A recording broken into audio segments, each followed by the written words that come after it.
This is Waladuna Mosque in Jakarta. Its roof is in ruins. Moss covers the walls, and seawater flows through every corner of it.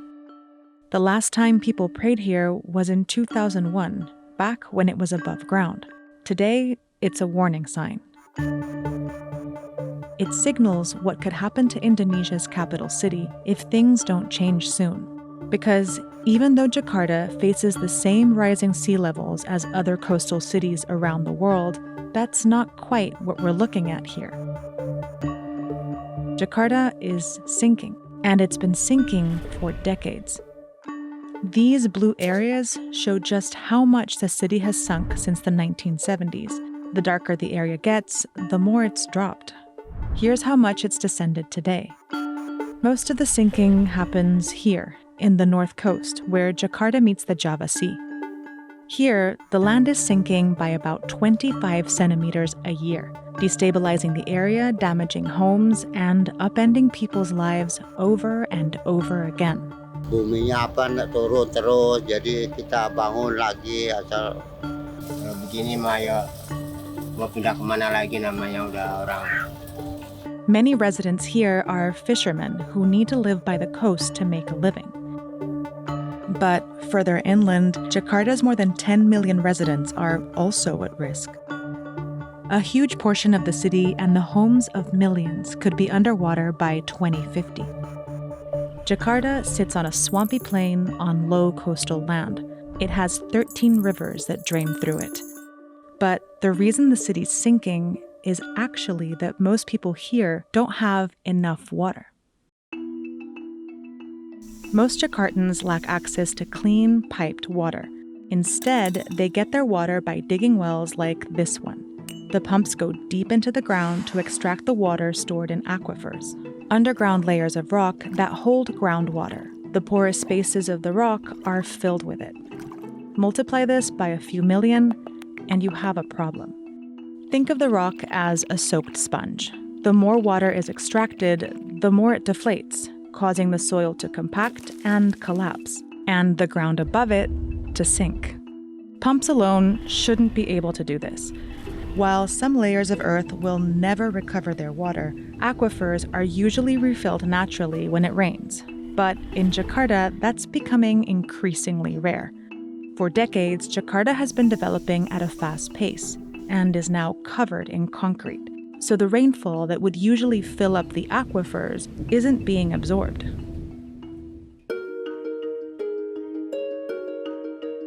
It's gotten so bad that in coastal areas prone to flooding, like the fishing community Muara Baru, people have built makeshift bridges to move through their neighborhoods.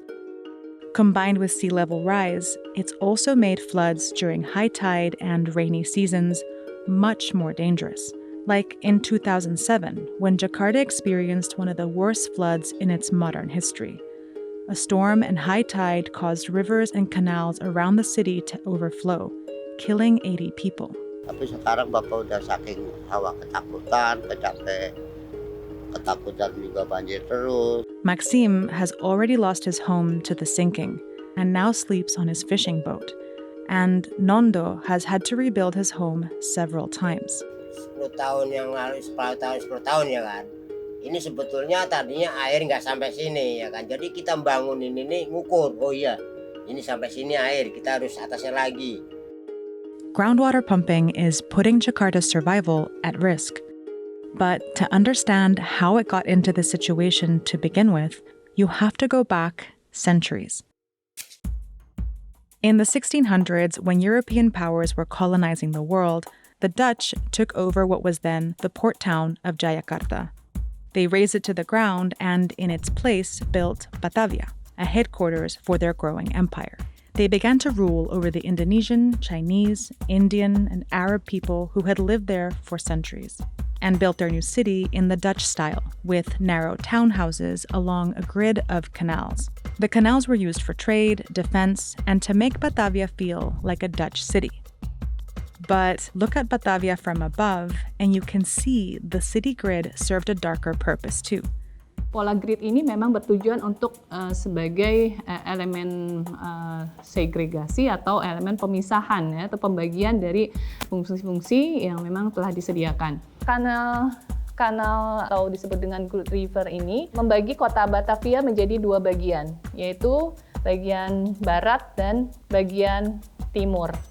If you look closely, you'll notice that there aren't many bridges between the two sides, or between the blocks. This was by design. The Dutch were outnumbered, so in order to control the local population, they divided it. It looked like this. Pretty much every group was confined to their city quarter. The Dutch ruled over the local population like this for over a century. But that began to change in the mid-1700s. Because the Dutch didn't properly maintain the canals, they began to deteriorate, and sediment from earthquakes blocked the flow of water. The water in the canals turned stagnant and soon deadly. Kanal-kanal itu rusak, kemudian Batavia menjadi endemik dari penyakit, berbagai macam penyakit, dari mulai tipes sampai dengan malaria. As disease spread through the canals, the wealthier Dutch moved south of Batavia, where they began to develop a new colonial administrative center. But despite the death and disease, the Dutch continued to leave the canals untreated. Instead, they began to use piped water. In the 1870s, they developed the first centralized water supply, with iron pipes to distribute water to homes. The pipes provided clean drinking water and indoor bathrooms, but the pipes were concentrated in these areas where the Dutch had moved to. The indigenous population was left in informal settlements called kampongs, far from the piped water, and this created a new kind of division in the city. Segregasi itu terjadi dalam hal akses ruang kebersihan terhadap akses fasilitas sanitasi. Native residents had to rely on street vendors for water. But most often, they were forced to get their water from the neglected canals. It took decades before pipes were finally built in these communities, and when they were, it would only be a few public standpipes. Dan akhirnya sepertinya itu menjadi sebuah pembentukan mental yang seolah-olah masyarakat pribumi itu tidak mengerti sanitasi dengan peradaban yang rendah.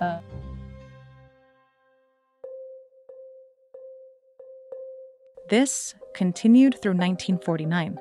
After an armed conflict, the Dutch finally recognized Indonesia's independence and left. The legacy they left behind was a sprawling city, built on marshland and segregated by water access that now Jakartans had to deal with. Over the next decades, Jakarta's population skyrocketed. More people required more housing, more stores, and more streets, and the city expanded fast. But its water infrastructure still doesn't serve the majority of the city. This chart shows how much of Jakarta's population has piped water. It was 12% in the 50s and is still under 50% today. Many of the people without access to piped water have no other choice but to keep pumping groundwater to survive. And the city continues to sink. The situation has gotten so bad, the Indonesian government has talked about moving the capital from Jakarta to the neighboring island of Borneo. But that won't help the millions of people living in Jakarta. To save the city, in 2014, the government announced a project in collaboration with a Dutch architecture firm to build and reinforce 120 kilometers of seawalls to stop the water from flooding the land as it sinks. But so far, only these 10 kilometers have been reinforced, like this one in Muara Baru. The problem is that just like the rest of Jakarta, the seawall is sinking. Itu deh, tuh contoh lihat tuh. Itu tanggul lama tuh. Itu 4 kali naik, naik tambah semeter. The project also includes an ambitious $40 billion plan to build a 38-kilometer wall shaped like a massive bird to protect the coast from flooding. But this project could take up to 30 years to complete, and by then, Jakarta could have lost most of its coastal land. Kalaupun ada berbagai upaya yang dilakukan oleh pemerintah, itunya belum signifikan ya menyelesaikan masalah seutuhnya begitu. Jakarta will continue to sink until groundwater stops being pumped, and groundwater will continue to be pumped until the government provides an alternative. This has been done before. In the 1950s, Tokyo managed to stop severe sinking by providing piped water. Taipei, Shanghai, Bangkok are other cities in the region that have managed to stop their cities from sinking. But time is running out. Takutnya kapan anak cucu kita, harapannya tipis, takut buminya turun, air keluap. Karena bumi ini setiap tahun pasti turun. Jakarta has been free of Dutch rule for a little over 70 years now, but the way the Dutch built their city, carved it up, and restricted its water plagues it to this day. Jakarta is sinking into the sea, and until its government figures out how to provide clean, piped water for its citizens, that will continue to be its reality, for as long as it's still here.